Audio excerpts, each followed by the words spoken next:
자, 지금 시간이 2023년 5월 26일 금요일 오전 9시 14분입니다.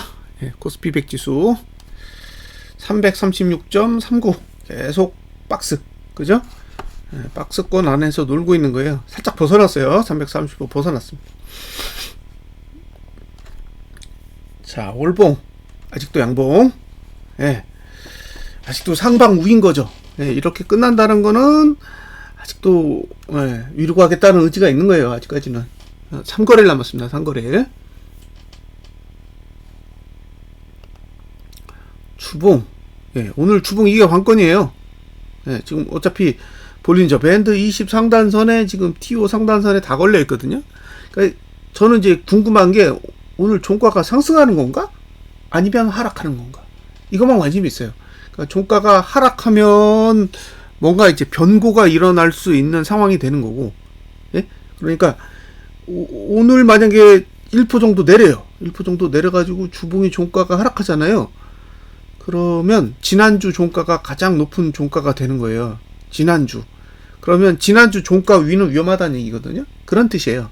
그러니까 이번 주 종가가 상승하면 아직 고점이 어딘지 모르는 거예요. 종가 중에 제일 높은 게 어딘지 모르는데 이번 주에 하락하면 지난주가 최고예요. 그러면 다음 주에 상승을 해도 지난주가 최고입니다. 그건 위로 올라갔다가 다시 떨어질 수 있는 그런 상황도 고려해야 된다는 거죠. 근데 이번 주 종가가 상승했다. 그러면 계속 진행 중인 거예요. 어디가 제일 높은 거지? 알 수 없어요. 자, 일봉은 오늘이 금요일이고 여기 있을 차례죠. 마지막 하단선이 어디에 있냐면 335.45 정도에 있습니다. 그러니까 이제 여길 찍으면 이제 하단선은 전부 다 쓰는 거죠. 근데 하단선을 찍는 게 중요한 게 아니라 아까 말씀드렸잖아요. 주봉의 종가가 상승하면 상방이 유리한 거고, 주봉의 종가가 하락하면 이제 하락의 여지가 생기는 거라는 거예요. 그거만 보시면 돼요. 오늘은 주봉 종가만 본다. 월봉. 그 다음에 주봉 똑같죠. 걸려 있어요. 그러니까 위로 올라가기도 쉽지 않아. 위로도 쉽지 않은 거죠. 6개의 하단선 중에 마지막 하단선 하나 남았어요. 하단선의 위치는 335.65입니다. 오늘 이거 찍고 나서 상승하면 상방, 이거 찍고 나서 더 내려가서 주봉 종가까지 하락시키면 하방 우위로 전환됩니다. 이거 꼭 체크해 보세요. 오늘 이거 찍으면 6개의 하단선. 관심 가져보시면 돼요. 6개의 하단선, 빨간 거 3개, 파란 거 3개. 그 흐름을 잘 보시라는 거예요. 지금 코스피는 저희 분기봉은 상단선에 딱 걸려 있죠? 딱 걸려 있습니다. 월봉 이렇고요. 주봉 여기도 상단선 위에 걸려 있고, 지금 계속 그 싸움 하는 거예요. 여기는 하단선의 위치가 어제 저가보다 낮아요. 그러니까 만약에 일봉이 하단선을 찍으면 상승이 아니라 하락으로 전환될 수도 있는 그런 상황입니다. 그 다음에 코스닥. 코스닥은 분기봉이 딱 걸쳐 있죠. 딱 걸쳐 있어요. 이게 다 에코프로 덕이죠. 에코프로. 자, 여기는 월봉에서 지금 살짝 올랐다가 이제 하단선으로 접근하고 있습니다. 그러니까 이건 매수도 안 되고 매도도 안 되고 그런 거죠. 주봉은 상단선 위에 올라갔기 때문에 매도가 된다라고 말씀드렸고, 그런 이유예요. 상단선이 있기 때문이죠. 일봉은 하단선이 저 멀리 있으니까 오늘은 매수 안 하시는 게 좋을 것 같아요. 자, 자금의 흐름을 보겠습니다.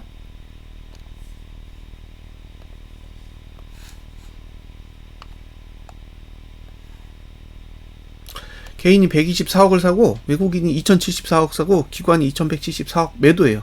그러니까 일단 개인이 사. 외국인은 선물을 656억 매도합니다. 그러니까 이 돈의 흐름만 보면 개인 현물 매수, 외국인 선물 매도니까 상방은 아닌 거예요. 근데 외국인이 현물을 사. 그러니까 이건 하방도 아닌 거예요. 그러니까 지금의 흐름은 상방도 아니고 하방도 아닌 거죠. 상방으로 갈 거면 외인이 선물 매수를 해야지. 응? 선물 매수하고 현물 매수해야죠. 그래야 상방이지. 근데 현물은 매수하면서 선물은 매도해? 그러면 현물은 상방이고 선물은 하방이잖아요. 그 얘기는 상방도 아니고 하방도 아닌 거예요. 그러니까 이거는 그냥 와리가리 하겠다. 뭐 그런 의도가 있는 거죠. 강한 상방은 아니라는 거예요. 강한 상방이려면 예, 일단 선물은 매수해야죠. 그리고 개인이 매도해야 되는데 지금 그런 것도 아니잖아요. 그러니까 눈치 좀 보세요. 분기봉의 볼린저 밴드 5 상단선, 분기봉의 볼린저 밴드 5 상단선, 지금 나스닥이 그거보다 살짝 높고요. 필라델피아 반도체 지수는 딱 거기까지 왔어요. 그 위치까지 왔습니다. 그리고 다우나 S&P는 볼린저 밴드 5 상단선 맞고 내려왔어요. 내려와서 S&P는 상승이고 다우는 하락이에요. 그러니까 지금 미국 증시가 올랐는데, 미국 증시가 올랐잖아요. 근데 왜 우리 증시는 급등 안 하지? 이렇게 생각하실 수 있잖아요. 안 그래요. 예, 안 그렇다는 거예요. 예, 그런 부분들을 감안해서 보시고요. 제가 이거 데이터 하나 만든 게 있는데 이거 그냥 샘플로 한번 보여드릴게요. 자, 프랑스, 영국, 독일, 이게 지금 유럽 증시잖아요. 유럽 증시가 많이 올랐다. 지금 뭐 전고점을 넘었다. 막 이런 얘기를 저한테 많이 해주시는 분이 있어요. 근데 예를 들면 지금 프랑스 증시는 7,229거든요. 근데 코로나 전에 고점 그게 6,111이에요. 그래서 지금 18% 올라 있습니다. 18%. 그다음에 영국은 하락했어요. 네? 영국은 코로나 때 고점보다 지금이 낮아요. 그러니까 엄청나게 오른 것 같지만 오른 게 하나도 없었다는 얘기예요. 독일은 14% 정도 올라 있습니다. 지금 한국은 9% 정도 올라 있어요. 그러니까 우리가 너무 막 처져 있는 게 아니에요. 네. 자, 307.54에서 우리가 어디까지 갔었냐면 449까지 갔었단 말이에요. 그러면 우리는 45%까지 올랐었어. 네.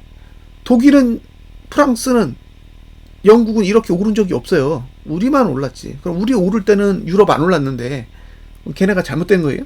아니라는 거지. 네. 유럽이 오르고 내리는 것과 우리가 오르고 내리는 거는 전혀 다른 상황이라고 생각해요. 저는.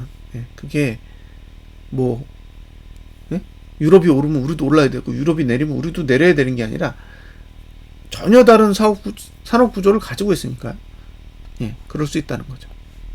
참고하시고요. 자, 어제 미국 증시가 끝났어요. 그래서 미국 증시가 끝났는데 미국 증시가 끝난 기준으로 선물 반영 안 하고 종가만 기준으로 이제 보는 거예요. 종가를 기준으로 봤을 때, 전분기 종가 대비 지금 5월 26일 이 시간 기준으로 얼마나 상승했냐? 자, 나스닥 지수는 3.9%가 올랐고요. 필라델피아 반도체는 3.28%가 올랐고 S&P는 1%가 올랐고 다우는 1.53%가 빠졌습니다. 그러니까 지금 나스닥 100을 제외하고 이 네 지수 중에 제일 많이 오른 게 나스닥 지수죠. 나스닥 지수가 3.9% 올랐어요. 우리는 335.35 기준으로 4.14% 올랐습니다. 그러니까 우리가 제일 고평가된 거죠. 4월 이후로 보시면 코스피 200 지수가 가장 고평가된 거예요. 그러니까 미국 증시가 오르고 있는데 왜 우리 증시는 이렇게 안 올라가 아니라 우리가 어차피 제일 많이 올랐어요. 이해되셨죠 이제? 그러니까 우리가 저평가되어 있는 게 아니라 우리가 오히려 고평가되어 있는 거죠. 미국 증시 중에 제일 많이 오른 증시보다 우리가 더 올라 있으니까.